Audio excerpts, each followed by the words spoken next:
100 তলা বিল্ডিং এর মালিক আর রাস্তার ফকির সবার পরনে থাকে দুইটা কাপড়। এই কাপড়ের নাম হচ্ছে এহরাম। এহরাম করে সবাই লাব্বাইক আল্লাহুম্মা লাব্বাইক বলে তাওয়াফ করে। রব্বানা আতিনা ফিদ দুনিয়া হাসানা এটা বলে, আল্লাহুম্মা লাকাল হামদ এটা বলে, এভাবে অগণিত দোয়া করে করে তাওয়াফ করে। এখানে আপনি একজনের দিকে তাকাবেন, তার চেহারার মধ্যে যেই এক চেহারার ভিন্নতা আছে, কাফর কিন্তু একজন মানুষের সামাজিক অবস্থান, রাজনৈতিক অবস্থান, অর্থনৈতিক অবস্থান ভিন্ন থাকতে পারে। আল্লাহর ঘরের চতুর্পাশে যারা তাওয়াফ করে তাদের সবগুলো একই পোশাকে একই আকৃতিতে আল্লাহ তাআলা সিস্টেম করে দিয়েছেন। কারণ আল্লাহ তাআলার ঘরের মধ্যে গিয়ে এখানে আমি এত টাকার মালিক, আমার এতটা আছে, এটা কেউ স্মরণ রাখতে পারবে না। সবাই স্মরণ করবে আমি তো আমার মালিকানার মধ্যে এত কিছু আছে, কিন্তু আজকে তো আমি এখানে তাওয়াফ করছি, নামাজ পড়ছি, তেলাওয়াত করছি, আমি এখানে আল্লাহকে ডাকছি। আমার পরনের দুইটা কাপড়, আমার শরীর থেকে যখন নিঃশ্বাসটা বের হয়ে যাবে, আমাকে যখন গোসল দেওয়াবে, আমি যখন মরহুম হব, তখন তো আমার কিচ্ছু যাবে না। এইরকম সাদা কাপড়ের কাপড় পরিয়ে আমাকে কবরস্থ করবে। আল্লাহ আমার সমস্ত অহংকারকে আমি পদদলিত করে দিলাম। কাবে কি রৌনকো কাবে কা মঞ্জর, আল্লাহু আকবার আল্লাহু আকবার আল্লাহু আকবার আল্লাহু আকবার। বিসমিল্লাহির রহমানির রহিম। ربنا تقبل منا إنك أنت السميع العليم. صدق الله مولانا العظيم وصدق رسوله النبي الحبيب الأمين المكين الرؤوف الرحيم. الحمد لله. মহান রব্বে করিম, আমাদের হায়াতের মালিক, আমরা নিঃশ্বাস নিচ্ছি যে আল্লাহ আমাদেরকে নিঃশ্বাস নেওয়ার জন্য, অক্সিজেন গ্রহণ করার জন্য যে আল্লাহ আমাদেরকে প্রতিনিয়ত রহমত করে যাচ্ছেন, সে আল্লাহ দরবারে আমরা সকলে একবার কৃতজ্ঞতা প্রকাশ করে বলি আলহামদুলিল্লাহ। সাথে সাথে লক্ষ কোটি দুরূদের নজরানা আদায় করছি দু জাহানের বাদশা নবী সরকারে মুস্তফা হুজুরে পাক সাল্লাল্লাহু তাআলা আলাইহি ওয়াসাল্লামের কদম মোবারকে আল্লাহ তাআলা যার উম্মত হিসাবে আমাদেরকে কবুল করেছেন, আমরা সেই রব্বে করিমের দরবারে আমরা অগণিত কৃতজ্ঞতার পর নবী করিম সাল্লাল্লাহু আলাইহি ওয়াসাল্লামের কদম মোবারকে দুরূদের নজরানা আদায় করছি। সকলে বলি সাল্লাল্লাহু তাআলা আলাইহি ওয়াসাল্লাম। আমার প্রাণের প্রিয় শ্রদ্ধেয় মুসল্লিনে কেরাম, আজ ঐতিহ্যবাহী শেখ বাহারুল্লাহ শাহী জামি মসজিদে কুরআনুল করিমের সূরা আলে ইমরানের 94 নং আয়াত এবং সূরা ইব্রাহিমের 37 নং আয়াতের আলোকে আল্লাহ তাআলা আমাকে খুতবা দেওয়ার জন্য, সবাইকে কান দিয়ে শুনে দিলের মধ্যে তাসির প্রভাব করে আল্লাহ তাআলা আমাকে আপনাকে ঈমানে জিন্দেগি দান করার জন্য আল্লাহ তাআলা দরবারে আমরা ফরিয়াদ জানাচ্ছি। আল্লাহ তাআলা কবুল করুন, সকলে বলি আমিন।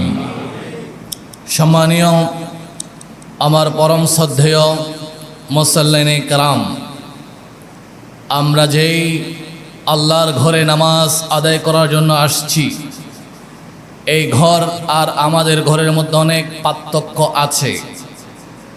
এই ঘরের সূচনা কোথায় থেকে শুরু হয়েছে, এই ঘরের সূচনা কে শুরু করেছিল, আমরা এই ঘরে এসে কোন দিক দিয়ে আমরা নামাজ আদায় করি, আমরা দাঁড়িয়ে বলি ইন্নী ওয়াজ্জাহতু ওয়াজহিয়া লিল্লাযী ফাতারাস সামাওয়াতি ওয়াল আরদ হানিফা ওয়া মা আনা মিনাল মুশরিকিন। আজ থেকে ৬০০০ বছর পূর্বে ইব্রাহিম খলিলুল্লাহ হানে কাবার দিকে দাঁড়িয়ে বলেছিলেন ইন্নী ওয়াজ্জাহতু ওয়াজহিয়া লিল্লাযী ফাতারাস সামাওয়াতি ওয়াল আরদ হানিফা ওয়া মা আনা মিনাল মুশরিকিন। আমরা সেখান থেকে পড়ছি আমাদের হৃদয়ের সাথে যেই ঘরের সম্পর্ক, আমাদের হৃদয়ের সাথে আমাদের অন্তরের সাথে যেই ঘর দেখা মাত্র ইমানদারের দোয়া কবুল হয়, ইমানদারের কলিজা ঠান্ডা হয়, যে ঘর দেখার পরে ইমানদারের আর কোনো আফসোস থাকে না, সেই ঘরের নাম হচ্ছে বাইতুল্লাহ। আমরা গত জুমার মধ্যে আলোচনা করেছিলাম ইসলামের পঞ্চ স্তম্ভ কি কি। তোর মধ্যে 4 নম্বর বলেছিলাম হজ। হজ কেন, কাদের উপর ফরজ, এই বিষয়ে বিস্তারিত আমরা আলোচনা গত জুমায় আমরা আলহামদুলিল্লাহ করেছিলাম। আজকের জুমার খুতবার শিরোনাম সূরা আলে ইমরানের 94 নং, সূরা ইব্রাহিমের 37 নং আয়াতের আলোকে আল্লাহর ঘর বাইতুল্লাহর প্রতি ইমানদারের যে বার্তা, সেই বার্তা নিয়ে আল্লাহ তাআলা আমাকে আলোচনা করার জন্য তৌফিক দান করুন। সকলে বলুন আমিন।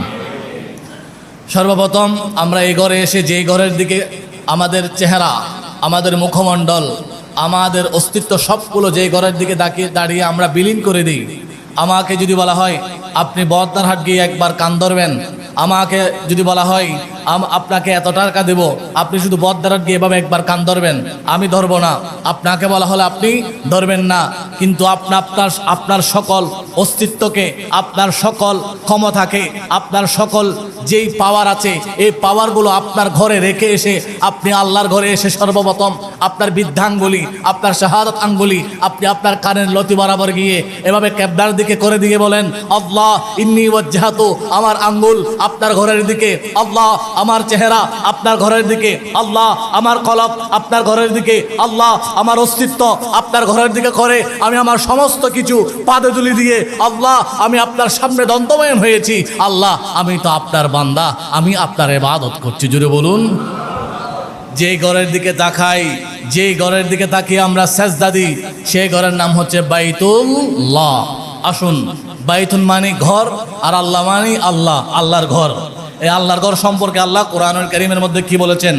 সূরা আলে ইমরান আয়াত নং 94 আল্লাহ তাআলা ইরশাদ করছেন, হয়তো আমাদের অনেকের আয়াতগুলো মুখস্থ আছে, যদি মুখস্থ না থাকে কিছু কিছু আয়াত আমরা মুখস্থ রাখার জন্য চেষ্টা করব। আপনি চেষ্টা করে 10টা বিল্ডিংয়ের মালিক হয়েছেন, আপনি চেষ্টা করে আপনার সন্তানকে ওয়েস্টার্নে পাঠিয়েছেন, আপনি চেষ্টা করেছেন, ব্যর্থ হয়েছেন, এমন কাজ আপনার নাই। অনেক সময় আপনারা বলেন না আমি যা চেয়েছি, যা চেষ্টা করেছি, আল্লাহ তাআলা আমাকে সব কিছু দিয়েছেন, তা আপনি একবার চেষ্টা করতে পারেন।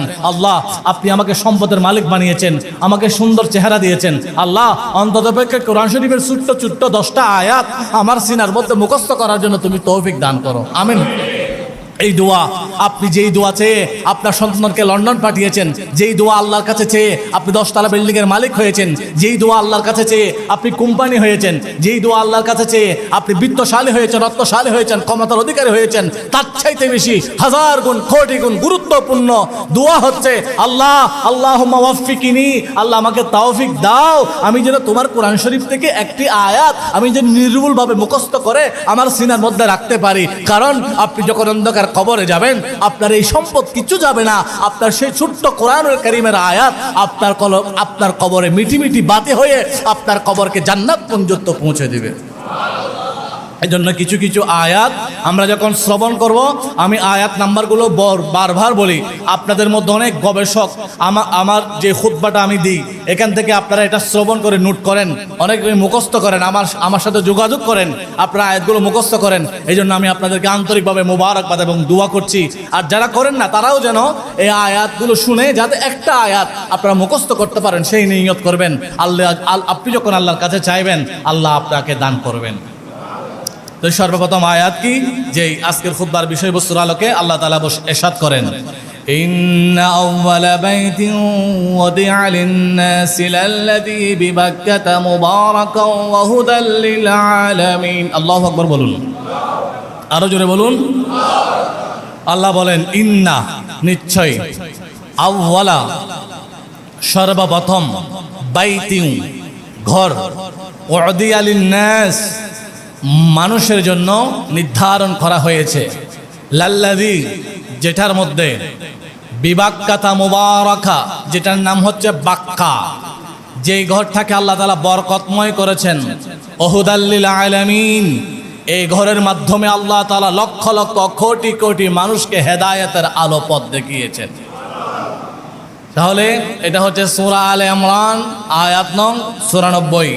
এই আয়াতের মাধ্যমে আমরা জানলাম রব্বুল আলামিন সর্বপ্রথম যে ঘর সৃষ্টি করেছেন সেই ঘরের নাম হচ্ছে বাইতুল্লাহ, আল্লাহর ঘর। এটা কত আগে সৃষ্টি হয়েছে, সর্বপ্রথম কে বানিয়েছেন, কে তৈরি করেছেন, এটার বিশাল একটা ইতিহাস আমি সংক্ষিপ্ত আকারে বলে দিচ্ছি। এটা আল্লাহর নির্দেশে সর্বপ্রথম ফেরেশতারা বানিয়েছেন, এরপর আদম সফিউল্লাহ বানিয়েছেন, এরপর হযরত শীস আলাইহিস সালাম এটার জিম্মাদারি করেছেন। সর্বশেষ আমরা যেই ঘরের দিকে তাওয়াফ করি, নামাজ পড়ি, ক্যাবলামুখী হয়ে আমরা যেই ঘরকে আমাদের ক্যাবলা বানাই, এই ঘর হযরত ইব্রাহিম খলিলুল্লাহ, ইসমাইল জবিহুল্লাহ তারা দুজন মিলে এই ঘরের পূর্ণাঙ্গ একটা রূপ দান করেছেন। জুড়ে বলুন সুবহানাল্লাহ। তাহলে এই ঘরের অনেক নাম রয়েছে। এই ঘরের একটা অর্থ হচ্ছে তাখরিজ, বের করে দেওয়া। কেন এটা এই ঘরের অর্থ বের করে দেওয়া কেন হলো?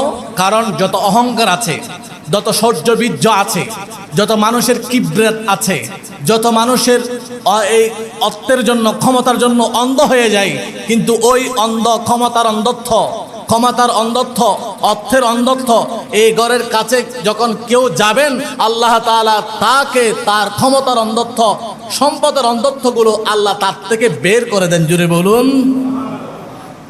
১০০ তলা বিল্ডিংয়ের মালিক আর রাস্তার ফকির সবার পরনে থাকে দুইটা কাপড়। এই কাপড়ের নাম হচ্ছে এহরাম।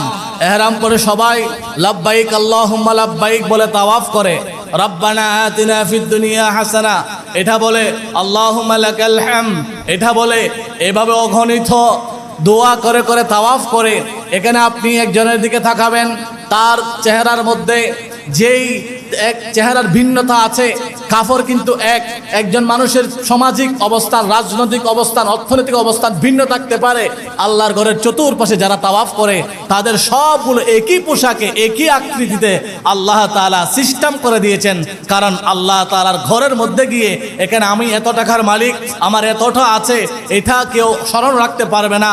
সবাই স্মরণ করবে আমি তো আমার মালিকানার মধ্যে এত কিছু আছে, কিন্তু আজকে তো আমি এখানে তাওয়াফ করছি, নামাজ পড়ছি, তেলাওয়াত করছি, আমি এখানে আল্লাহকে ডাকছি।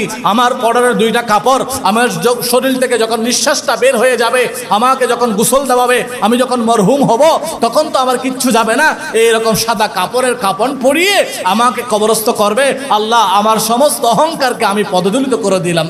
এই কথা বলে বলে মানুষ দোয়া করে আল্লাহকে কিভাবে পাবে, সেইভাবে মানুষ আল্লাহকে তালাশ করে। এই জন্য রাসূলুল্লাহ বলেন, কাবা শরীফের একটা, মক্কা শরীফের একটা অক্কলত তাখরিজ, অর্থাৎ সমস্ত অহংকার থেকে বান্দাকে বের করে আল্লাহর কাছে নিয়ে যায়। যদি বলুন সুবহানাল্লাহ। আর একটা অর্থ হচ্ছে তাজাহুদ, কঠোর পরিশ্রম করা।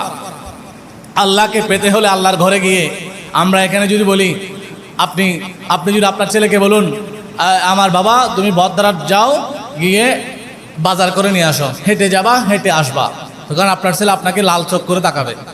আব্বা আমি বদরাত হেঁটে যাব হেঁটে আসবো, তো রিক্সাগুলো সিএনজিগুলো এগুলো কি জন্য চলছে আপনি এরকম বলবেন। তো বদরাত থেকে এখানে কত কিলোমিটার হবে? 1 কিলোমিটার হবে। মুরাদপুর আমরা হেঁটে যাই না, কিন্তু আপনি যখন আল্লাহ করে যাবেন, একবার তাওয়াফ করা 3.5 কিলোমিটার। আবার আপনি যখন সাফা মারওয়া সাই করবেন, অর্থাৎ একটা উমরা করা প্রায় 6 কিলোমিটার পথ আপনাকে টোটাল মিলে হাঁটতে হয়। এই 6 কিলোমিটার পথ আমরা হাঁটি না। অর্থাৎ এখানে গিয়ে যারা ইবাদত করে তাদের কি করতে হয়? কঠোর পরিশ্রম করতে হয়। এই পরিশ্রমের মাধ্যমে বান্দা আল্লাহকে পেয়ে যায়। জুড়ে বলুন সুবহানাল্লাহ। এই মক্কার আরেক নাম হচ্ছে মানুষকে আকৃষ্ট করা। সূরা ফাতাহ আয়াত নং 22 আল্লাহ তাআলা বলেন, ওয়া হুয়াল্লাযী কাফফা আইদিয়াহুম আনকুম ওয়া আইদিয়াকুম আনহুম বিবাতনি মক্কা। মক্কা এটা এমন একটা ঘর, যে ঘরটা প্রতিনিয়ত মানুষকে কি করে? আকর্ষণ করে। একজন মানুষ সিঙ্গাপুর, লন্ডন যাওয়ার জন্য কয়জনে চায়? কিন্তু প্রত্যেক দিন 800 কোটি মানুষ থেকে 210 কোটি মুসলমান, এই 10 কোটি মুসলমানের প্রত্যেক দিন দোয়ার মধ্যে একটা দোয়া থাকে, আল্লাহ আমাকে তোমার ঘর তাওয়াফ করার জন্য তুমি তৌফিক দান করো। এই রকম দোয়া, এই রকম একটা বস্তুর জন্য আকাঙ্ক্ষা আর কোনো মানুষ করে না, শুধুমাত্র আল্লাহর ঘর দেখার জন্য এই আকাঙ্ক্ষা করে, এটা আকর্ষণ করে। এটার আর একটা নাম হচ্ছে উম্মুল কোরা। উম্মুন মানে মা, কোরা মানে গ্রাম, মানে গ্রামের আদিনগরী। তো গ্রাম কাকে বলা হয়? কিছু পরিবার মিলেমিশে একসাথে বসবাস করে যেই উপত্যকা গড়ে উঠে সেটাকে বলা হয় গ্রাম। তো এই গ্রামের 68,000 গ্রাম বাংলাদেশে, এই গ্রামের সর্বপ্রথম যে মানুষ বসবাসের উপযোগী স্থান কোথায় শুরু হয়েছে সেটা হচ্ছে উম্মুল কোরা। আল্লাহ তাআলা বলেন সূরা সূরা আয়াত নং 7, ওয়া কাযালিকা আওহাইনা ইলাইকা কুরআনান আরাবিয়্যান লিতুনজিরা উম্মাল কোরা। উম্মাল কোরা মানে আদিনগরী। আদিনগরী মানে সর্বপ্রথম নগরী হিসাবে আল্লাহ তাআলা যেটা গড়ে তুলেছেন সেটা হচ্ছে মাক্কাতুল মুকাররমা। আমাদের নবীকে বলা হয় নবিয়াল উম্মি। নবী উম্মি মানে এটা আসল অর্থাৎ শ্রেষ্ঠ, অর্থাৎ জিনাকে কোনো ব্যক্তি ছাড়া সরাসরি আল্লাহ তার সিনার মধ্যে এলম দিয়েছেন, এটাকে বলা হয় উম্মি। তো এই উম্মির শব্দের অর্থ গিয়ে অনেকে বেঈমান হয়েছে। কিভাবে বেঈমান হয়েছে? উম্মি মানে বলে নিরক্ষর নবী, যেই নবী আলিফ বা তা সা ওয়াহিদ ইতনা তালাতা আরবা খামসা সিত্তা সাবা তামানিয়া তিসা আশারা, এগুলো 1 2 3 1 2 3 4 5 6 7 8 9 10, এই যেই নবী এগুলো জানেন না তাকে বলা হয় নিরক্ষর। এইরকম তফসির করে অনেকে বেঈমান হয়েছে। তো নবীকে নবীল উম্মি মানে এটা নবী উম্মুল কোরা। উম্মুল কোরা মানে এটা কি মুরক্কের নগরী বুঝি আমরা? না, উম্মুল কোরা মানে আদি নগরী। আর নবীল উম্মি মানে যেই নবীকে কোনো ব্যক্তি শিক্ষা দেয় নাই, সরাসরি আল্লাহ ওই নবীকে শিক্ষা দিয়েছেন, এই জন্য নবীকে বলা হয় নবিয়াল উম্মি। জুড়ে বলুন সুবহানাল্লাহ। এরপরে কারিয়া সম্পর্কে সূরা নাহাল 117 নং আয়াত আল্লাহ তাআলা বলেন ওয়াদারাবাল্লাহু মাসালান কারিয়াতান কানাত আমিনাতাম মুতমাইন্নাতান ইয়াতিহা রিজকুহা। আল্লাহ তাআলা একটা কারিয়া নির্ধারণ করেছেন, যেই কারিয়াকে নির্ধারণ করে আল্লাহ কিবলা বানিয়েছেন, ওখানকার রিজিক আল্লাহ তাআলা সমৃদ্ধ করেছেন, সেটা হচ্ছে আল্লাহর ঘর মাক্কাতুল মুকাররমা বাইতুল্লাহ। এরপরে বলা হয় বালাত মানে শহর। এখন গ্রাম নামে কোরআন শরীফের আয়াত, আবার শহর নামে কোরআন শরীফের আয়াত আছে। আল্লাহ তাআলা বলেন লা উকসিমু বিহাযাল বালাদ, আমি এই শহরের কসম কাটছি, এই শহরের শপথ করছি। এই শহর কোন শহর? দ্য সিটি অফ মাক্কা, মাক্কাতুল মুকাররমা। এরপর আল্লাহ তাআলা বলেন ওয়াহাযাল বালাদুল আমিন, এটা হচ্ছে নিরাপদ নগরী। আমার হাতের সাথে যদি একটা পিঁপড়া এখানে মারা যায় কোনো গুনাহ হবে না, কিন্তু হেরামের মধ্যে যদি আপনার হাতের সাথে একটা পিঁপড়া যদি মারা যায়, আপনি যদি এহরাম অবস্থায় থাকেন, তাহলে আপনাকে একটা কি দিতে হবে? দম দিতে হবে। একটা পিঁপড়ার জন্য পর্যন্ত নিরাপদ আল্লাহ তাআলা করেছেন, সেটা হচ্ছে মাক্কাতুল মুকাররমা, হেরাম শরীফ। এরপরে এভাবে মাক্কাতুল মুকাররমার প্রায় 20টা নাম, আমি এখানে 20টা আয়াত দিয়ে পুট করেছি, আপনাদের খাতমতে 7টা বলেছি। এরপর আসুন এটা কিভাবে সৃষ্টি হলো। হযরত ইব্রাহিম আলাইহিস সালাম, তার স্ত্রী ছিল সারা। এই সারা ছিল মিশরীয় নারী। ইনারা সফর করছিলেন, সফর করার সময় এক জালেম ইনাদেরকে প্রতিবন্ধক করেছেন, আটকিয়ে দিয়েছেন। আটকিয়ে দেওয়ার পরে ওই জালেম মানুষকে আটকিয়ে যতগুলো সুন্দরী নারী দেখতো তাদেরকে কি করত? দর্শন করত। এখন সারার কাছে যখন গেলেন, উনি কি হয়ে গেল? আর সামনে হাঁটতে পারছে না, চলতে পারছে না, অক্ষম হয়ে গেল। তখন সারাকে বললেন আপনি আমার জন্য দোয়া করুন, আল্লাহ যেন গজব থেকে আমাকে মুক্তি দেয়। তখন সারা দোয়া করলেন, ওই জালেম বিপদ থেকে মুক্তি পেলেন। তখন ওই জালেম বললেন আপনি যে এরকম নারী, আপনার কাছে আমি যেতে পারি নাই, আপনার মতো আরেকজন নারী আমি আটকিয়ে রেখেছি, তার কাছে আমি যেতে পারি নাই, তার নাম হচ্ছে হাজরা। এই হাজরাকে আমি আপনাকে দিয়ে দিলাম। তখন ইব্রাহিম খলিলুল্লাহ সারা এবং হাজরাকে নিয়ে মক্কা উপত্যকার দিকে রওনা হলেন। আল্লাহ তাআলার হুকুম, ইনাদের মধ্যে আমাদের নারীরা নাকফুল দেয়, কুমোরের মধ্যে এভাবে একটা আঁচল দিয়ে বেঁধে, এটা হচ্ছে হযরতে হাজরা আলাইহিস সালামের সুন্নত। আমাদের কর্ণচ্ছেদন করে নারীরা, কর্ণচ্ছেদন করা, নাকফুল দেওয়া, এভাবে কুমোর বেঁধে কাজ করা, এগুলো হচ্ছে হাজরা আলাইহিস সালামের সুন্নত। হাজরা, সারা, ইব্রাহিম খলিলুল্লাহ অনেক স্মৃতি নিদর্শন। আল্লাহ তাআলা অনেক কিছু আমাদের জন্য ওয়াজিব করেছেন, অনেক কিছু ফরজ করেছেন। যেমন কুরবানি আমরা করি, এটা কার স্মৃতি? হযরত ইব্রাহিম খলিলুল্লাহ, ইসমাইল জবিহুল্লাহ। আমরা হজ উমরাতে গিয়ে আমরা সাফা মারওয়া সাই করি। অনেকে বলে আল্লাহ মানবো, আল্লাহ এক, নবী এক, কোরআন এক, এখানে আর কিছু মানার দরকার নাই।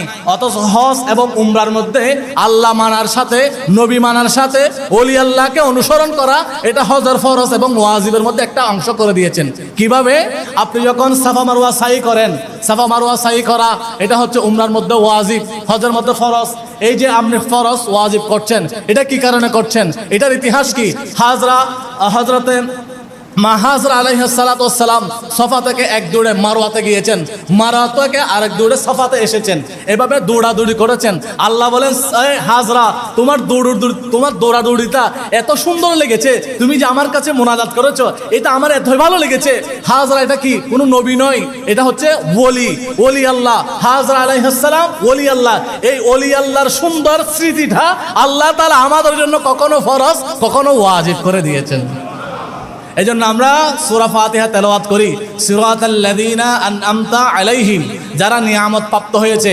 আল্লাহ নিয়ামত প্রাপ্ত কারা হয়েছে? বলে মিনান নবিয়্যিন, নবীগণ, ওয়াস সিদ্দিকিন, সিদ্দিকগণ, ওয়াস শুহাদাই, শহীদগণ, ওয়াস সালিহিন, এবং সালিহিন। আল্লাহ সালিহিন কারা? বলে তোমরা যে সাফা মারওয়া সাই করো, এখানে হাজরা আলাইহিস সালাম হতে সালিহিনের একজন অন্তর্ভুক্ত। এরপরে আল্লাহ তাআলা ইব্রাহিম খলিলুল্লাহকে অনেক পরীক্ষা করেছেন। ওয়াইলিবতালা ইব্রাহিম রাব্বুহু বিকালিমাতিন ফাআতাম্মাহুন্না, সবচাইতে বেশি পরীক্ষা করেছেন হযরত ইব্রাহিম খলিলুল্লাহকে। আমরা অনেক সময় আল্লাহর পরীক্ষা যখন আমাদের কাছ থেকে নেন, আমরা ধৈর্যচ্যুত হয়ে যাই। মনে রাখবেন, রাসূলুল্লাহ বলেন, আসাদ্দুন নাসি বালাআন, সবচাইতে কঠিন পরীক্ষা আল্লাহ কার কাছ থেকে নেই? আল্লাহর প্রিয় বান্দাদের কাছ থেকে নেই। তো আল্লাহর প্রিয় বান্দা কারা? যারা আল্লাহর পরীক্ষা দিতে পারেন। মনে করুন আপনার কঠিন রোগ হয়েছে, আমরা মানে তাড়াতাড়ি করে কমেন্ট করে ফেলি, তার মনে হয় আল্লাহর গজব এটা। আমরা আল্লাহর গজব বলে কখনো কমেন্ট করব না, কারণ আল্লাহ কাকে কেন অসুস্থ করছেন সেটা আল্লাহ জানেন। তো আল্লাহ যখন কোনো বান্দার কাছ থেকে পরীক্ষা নেই, ওই পরীক্ষার মধ্যে বান্দা কি করবে? ধৈর্য ধারণ করবে। আল্লাহ তাআলা আমাদেরকে ধৈর্যশীল বান্দা হওয়ার জন্য তৌফিক দান করুন। তো ইব্রাহিম খলিলুল্লাহ তার সন্তান ইসমাইল আলাইহিস সালাম মিলে আল্লাহর ঘর খানে কাবা এটা কি করেছেন? পুনর্নির্মাণ করেছেন। আমরা যে আকৃতিতে এখন তাওয়াফ করছি, ওই আকৃতিতে এই নির্মাণ করেছেন।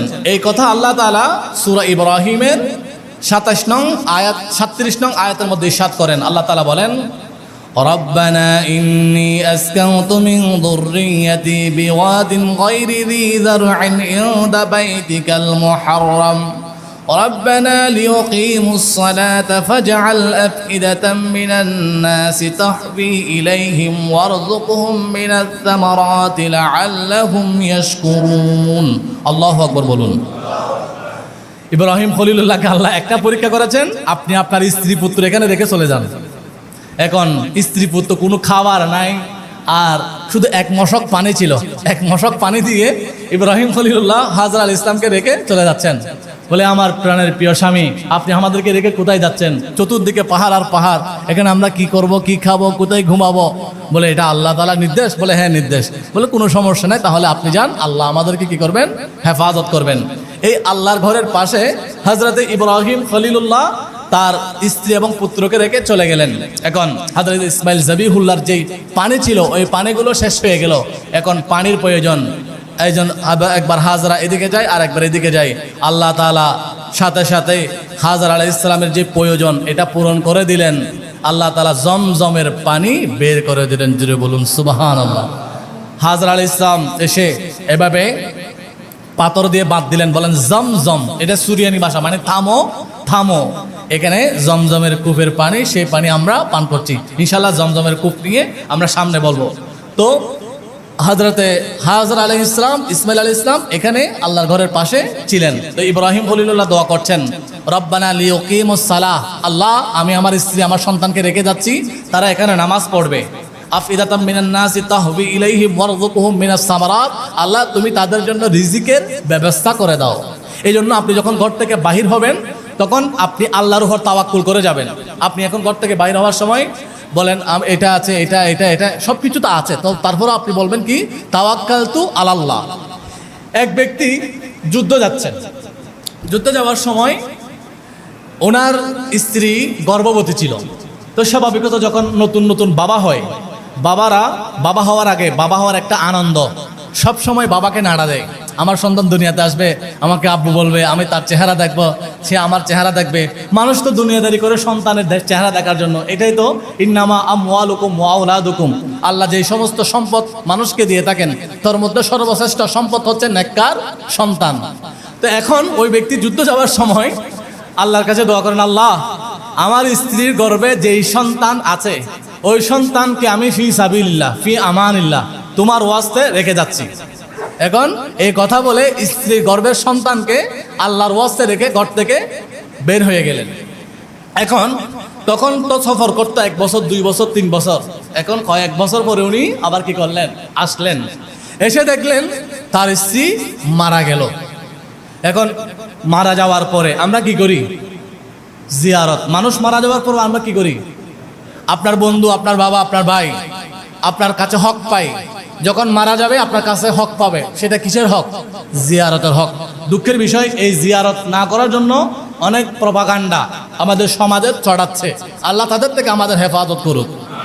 রেগুলার মা বাবা মুরব্বীদের কবর জিয়ারত করার জন্য আল্লাহ আমাদের তৌফিক দান করুক। এখন ওই ব্যক্তিটা স্ত্রীর মৃত্যুর খবর শুনে গেলেন কোথায়, গুরুস্থানে জিয়ারত করার জন্য। এখন গিয়ে বললেন আসসালামু আলাইকুম। আসসালামু আলাইকুম বলার সাথে সাথে কিন্তু কবর থেকে ওয়ালাইকুম আসসালাম বলে আমরা শুনি না। ওই ব্যক্তিটা যখন আসসালামু আলাইকুম বললেন তখন কবরের ভিতর থেকে বলেন ওয়ালাইকুম আসসালাম ইয়া আবি, ও আমার বাপ, তো ওয়ালাইকুম আসসালাম, তোমার উপর আল্লাহর রহমত, তোমার উপর আল্লাহর শান্তি বর্ষিত হোক, জোরে বলুন। ওই মানুষটা অবাক হয়ে গেলেন, কিরে আমাকে বাপ বলে সালামের উত্তর দিচ্ছে কবরের ভিতর থেকে, এটা কে? তখন সাথে সাথে ওই সন্তান বাহির হলো। ওই সন্তান বাহির হয়ে আব্বা বলে ডাকছেন, বলে আব্বা আমি আপনার সন্তান। বলে তোমার আম্মা মারা গেল, তোমার আম্মাকে দাফন করেছে, তুমি তোমার মায়ের গর্ভে ছিলে, এই গর্ভ থেকে কবরের ভিতর থেকে এই 3-4 বছর পরে আমার সাথে এসে তুমি কথা বলছো, এটা কিভাবে?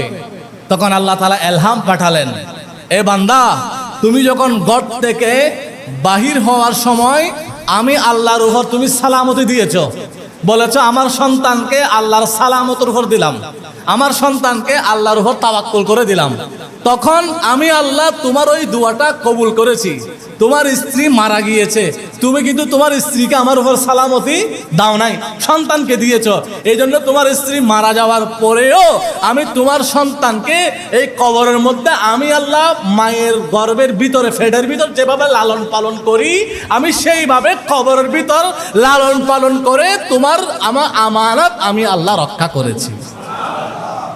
এই জন্য বাহির হওয়ার সময় তাওয়াক্কালতু আলাল্লাহ এটা বলবেন, বিসমিল্লাহ তাওয়াক্কালতু আলাল্লাহি লা হাওলা ওয়ালা কুওয়াতা ইল্লা বিল্লাহিল আলিয়্যিল আযীম। ইব্রাহিম খলিলুল্লাহ তার স্ত্রী পুত্রকে রেখে গেছেন 1 টাকা দেওয়া ছাড়া, কিন্তু তাওয়াক্কুল করেছেন কার উপর?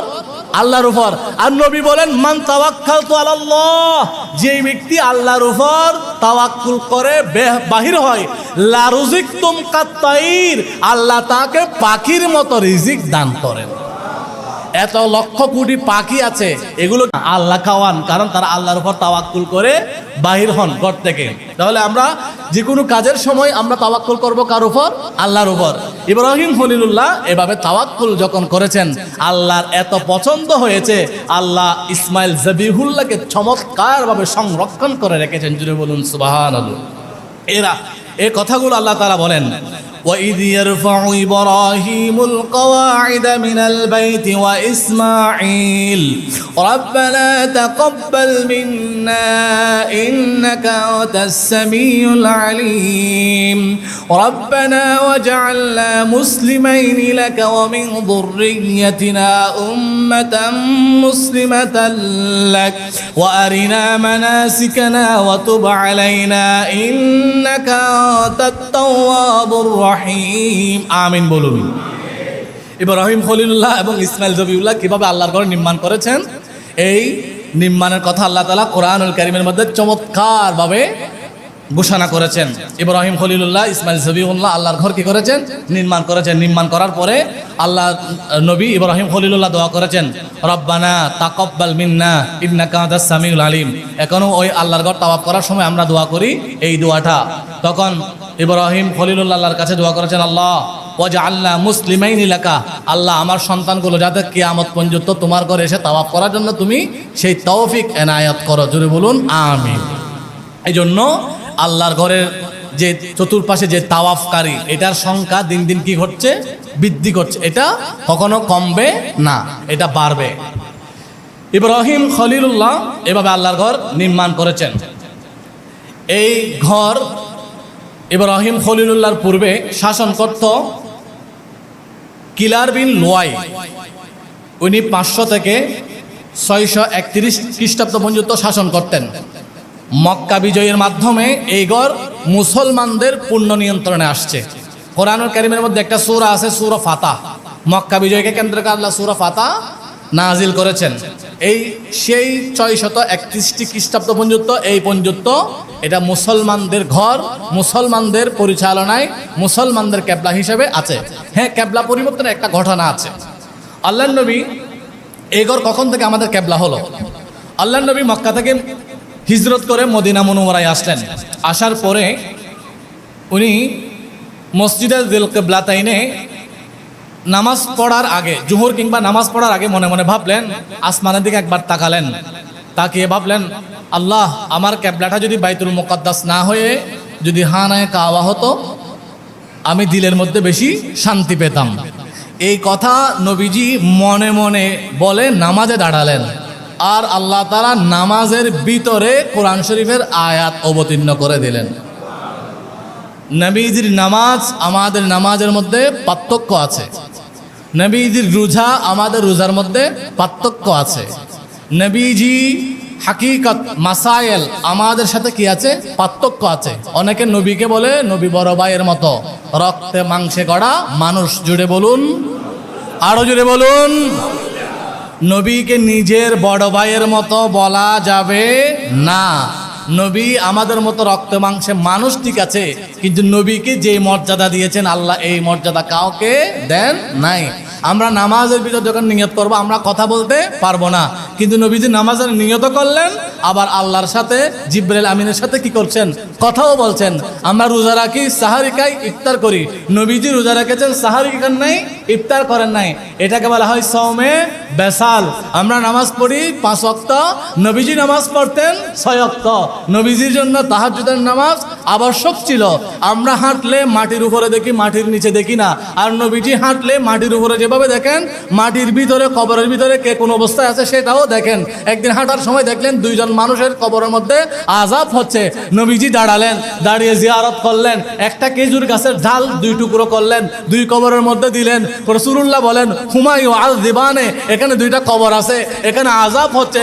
সাহাবায়ে কেরাম অবাক হলো, ইয়া রাসূলুল্লাহ আমরা মাটির উপর দেখছি, মাটির নিচে দেখছি না। আপনি মাটির উপর যেভাবে দেখছেন মাটির নিচেও সেভাবে দেখছেন। রাসূলুল্লাহ বলেন, শুধু তাই নয়, এখানে 2 ব্যক্তি কি কারণে গুনাহ হয়েছিল, কি কারণে আযাব হচ্ছে, তোমরা সেটাও শুনে নাও। একজন হচ্ছে আনিল বউল, প্রস্রাব থেকে পবিত্রতা অর্জন করতো না, আর একজন হচ্ছে আনিল নামিমা, গীবত করত।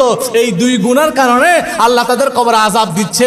আমি নবীর দয়া হলো, আমি নবী খেজুর গাছকে 2 ভাগ করে 2 জন ব্যক্তির কবরে দিলাম। এই গাছের ডালগুলো আল্লাহর নামে জিকির করে। আমরা মানুষ সদা সর্বদা মানুষের নামে গীবত করি, পরনিন্দা করি, কিন্তু যেই গাছগুলোর পাতা আমরা ছিঁড়ে খাই, যেই গাছগুলোর ফল আমরা খাই, ওই গাছগুলোর পাতা, ফল, বৃক্ষ সবগুলো আল্লাহর জিকির করে। তখন নবীজি বললেন, এই খেজুর গাছের ঢালগুলো জিকির করার কারণে, আমি নবী জিয়ারত করার কারণে, ইউখাফফিফু আনহাল আযাব, আল্লাহ তাদের কবর আযাবকে হালকা করে দিয়েছেন। তাহলে নবীজি নামাজে দাঁড়ানোর আগে মনে মনে একটু ভাবলেন। আল্লাহ বলেন, কদ নারা তাকাল্লুবা ওয়াজহিকা ফিস সামাই ফালানুওয়াল্লিয়ান্নাকা কিবলাতান তারদাহা। ও নবী, আপনি মনে মনে চেয়েছেন কিবলা হবে হানায়ে কাবা, আর আমি আল্লাহ কি করে দেব না? আমি আল্লাহ আপনার জন্য এই মুহূর্তে আপনার কাবা করে দিয়েছি হানায়ে কাবা। নবীজি 2 রাকাত নামাজ পড়লেন, আবার 2 রাকাত নামাজের মধ্যে গুড়িয়ে গেলেন। আমরা যেই দিক আপনারা বসছেন পশ্চিম দিকে মুখ করে, আমি বসছি পূর্ব দিকে মুখ করে। আমার পূর্ব দিকে আমার সোজাসুজি আপনাদের পিছনে হচ্ছে বাইতুল মাকদাস, আর আপনাদের সামনে হচ্ছে কাবা। নবীজি নামাজের এই দিক থেকে ওই দিকে ঘুরে গেলেন, তখন নামাজ শেষ হলো। সাহাবায়ে কেরাম কেউ জিজ্ঞাসা করছে না। নবীজি বললেন, সাহাবীরা আজকে নামাজের মধ্যে এত বড় ঘটনা ঘটে গেল, তোমরা কেউ কথা বলছো না, জিজ্ঞাসা করছো না। বলে ইয়া রাসূলুল্লাহ কি? বলে আমি নামাজের নিয়ত করেছি বাইতুল মুকাদ্দাসের দিকে, নামাজ শেষ করেছি খানায়ে কাবার দিকে, এটা নিয়ে তোমরা প্রশ্ন করছো না। সাহাবীরা বলেন, ইয়া রাসূলুল্লাহ আপনাকে প্রশ্ন করা নয়, আপনাকে অনুসরণ করাই হচ্ছে আমাদের ঈমান।